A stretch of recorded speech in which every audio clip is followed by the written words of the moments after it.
साम्ब सदा शिव शम्भो शङ्कर शरणं मे तव चरणयुगम्।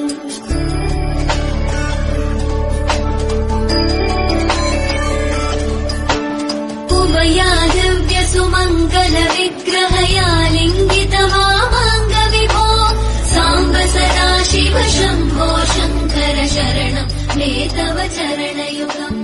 दूरीकुरु मामज्ञमनाथम् दूरीकुरु साम्ब सदा शिव शम्भो शङ्कर शरणं मे तव चरणयुगम्।